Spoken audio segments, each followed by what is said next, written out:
आपने बहुत कम लोग जानते हैं शिवानी जी कि आपने इंजीनियरिंग की थी पहले। और हम लोग सब आपको स्पिरिचुअल लीडर की तरह जानते हैं, स्पीकर की तरह जानते हैं।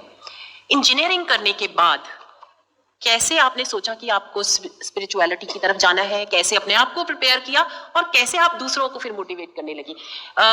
नॉर्मल लाइफ होता है कि इंजीनियरिंग कर ली, आप जॉब ढूंढेंगे, शादी करेंगे, बच्चे, नॉर्मल लाइफ होता है। लेकिन how did you started life which was not, मतलब पहले ऐसे बहुत महिलाएं नहीं सोचती थी, अगर सोचती थी तो फिर वो बिल्कुल अलग थलग जाकर वो गेरुआ कपड़े पहन, बहुत कम होता था ऐसा। वो आपने कैसे ये सोचा कि आप इंजीनियरिंग करने के बाद स्पिरिचुअलिटी की तरफ जाएंगी? एक बहुत बड़ी मिथ है, और वो मिथ ये है कि स्पिरिचुअलिटी बाकी जीवन से अलग होती है। सो हमें लगता है हमें इसको छोड़ा और फिर इधर चले गए। तो ज़्यादातर लोग पूछते हैं आपके जीवन में कुछ हुआ था? तो मैंने कहा नहीं।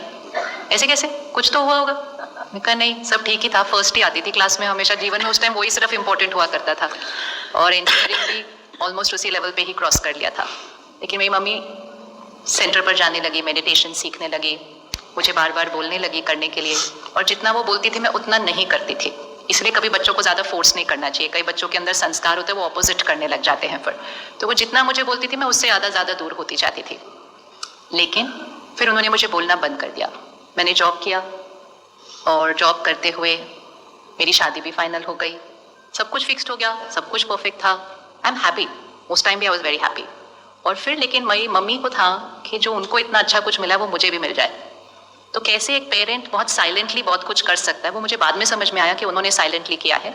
तो वो मेरे लिए मेडिटेट करती थी कि मुझे ये रास्ता समझ में आने लगे। और खाना जो बनाता है ना, उसके मन की स्थिति खाने वालों पर पड़ जाती है। तो वो खाना बनाते समय भी ये मेडिटेशन से मेरे लिए डाल देती थी, मेरे लिए थॉट कि इसको समझ में आए कि इसके लिए क्या सही है, कौन सी चीज़ इसको करनी है, क्या करना है। तो I think that suddenly influenced me. और मैंने एक दिन कहा मुझे भी सीखना है जो आप सीख रहे हो। मुझे अभी तक नहीं पता कि मैंने उस दिन क्यों कहा ये कि मुझे भी सीखना, but it was just vibrational effect.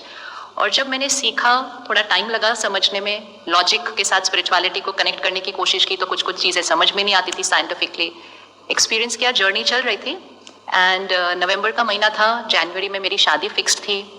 फिर मुझे लगा कि मुझे एक प्योरिटी की जीवन जीनी है, मुझे ब्रह्मचर्य की जीवन जीनी है, पर शादी तो ऑलरेडी फिक्स थी। तो फिर मैंने सोचा कि इस शादी को मुझे खत्म करना है। अभी शादी तो हुई नहीं है, तो अभी तो उसको कैंसिल किया जा सकता है।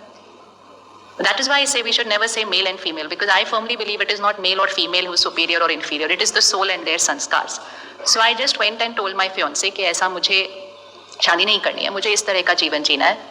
In the next reply, in one line, he said, तुम्हें जैसा जीवन जीना है वैसा जियो, लेकिन ये शादी हो जुड़ चुकी है तो इसको अभी बिल्कुल तोड़ना नहीं है। And we got married, and today is 27 years. And 27 years I have lived that life with him. And everything that I have been able to do on this journey has only and only been because he's been a very, very big support system for me throughout. तो वो एक power है। तो इसलिए उस तरह से वो जीवन शुरू हुई। ऐसा नहीं सोचा था कि ऐसे शेयर करना है, लेकिन जो भी चीज़ हमें अच्छी लगती है, हमारा नॉर्मल संस्कार है ना, हम किसी के साथ शेयर करते हैं। आप एक दुकान में जाएंगे, कुछ अच्छा लगेगा, आप घर आके बोलेंगे कि आप भी ले लो। It just started with like that. तो कुछ प्लान नहीं किया है, कुछ ऑर्गेनाइज नहीं किया है, कुछ प्रिपेयर नहीं किया है, बस सीखते गए। और जो सीखते गए वो शेयर करते गए।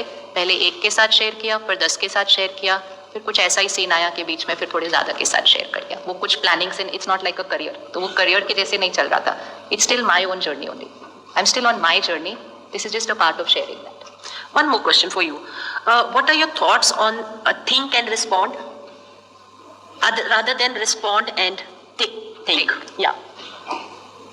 कई बार हम रिएक्ट करने से पहले सोच लेते हैं, और कई बार हम रिएक्ट करने के बाद सोचते हैं कि मुझे ऐसा सोचना नहीं चाहिए था या ऐसा करना नहीं चाहिए था।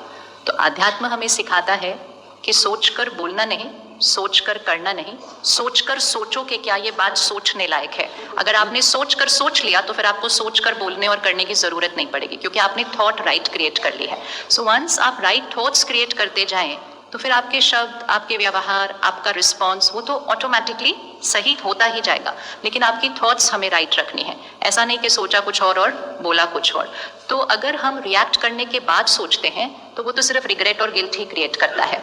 लेकिन हम अगर ब्लेम गेम की लाइफ में जीते हैं, उसने ऐसा किया तो मुझे फील ऐसा हुआ, तो हम अपना रिस्पॉन्स चूज नहीं कर रहे हैं, हम जस्ट रिएक्ट कर रहे हैं। जैसी बात वैसी रिएक्शन।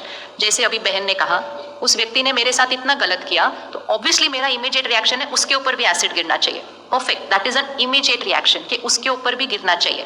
लेकिन धीरे धीरे रियलाइज हुआ कि वो मेरी सोच किसकी शक्ति घटा रही थी? वो मेरी सोच मेरी शक्ति घटा रही थी। तो उन्होंने अपने सोच को ही चेंज कर दिया कि मुझे उस व्यक्ति के बारे में सोचना ही नहीं है, तो यहाँ से उन्होंने उसको रिलीज किया। इसी को क्षमा कहते हैं। क्षमा डजंट मीन कि उस व्यक्ति के साथ लीगल एक्शन नहीं होना चाहिए। क्षमा doesn't mean that the law of the country should not take care. क्षमा ओनली मीन्स मुझे उनको अपने यहाँ पर पकड़ के रखना नहीं है। इवन अगर देश का कानून उनके लिए नहीं करता, suppose it is not a legal case in some cases, law of karma हर एक के साथ चल रहा है, हर एक के साथ चल रहा है। लेकिन क्षमा हम उनको नहीं कर रहे। जब हम उनको यहाँ से रिलीज करते हैं ना, हम खुद को क्षमा करते हैं, हम खुद को दुआएं देते हैं। तो इसीलिए सोचें पहले, और फिर सोचकर फिर रिस्पॉन्स में आए, तो आपका रिस्पॉन्स भी सही होगा और कभी रिग्रेट और गिल्ट भी नहीं क्रिएट होगा। Thank you so much, Shivani ji. Big hand. Ladies and gentlemen, big hand to all the panelists.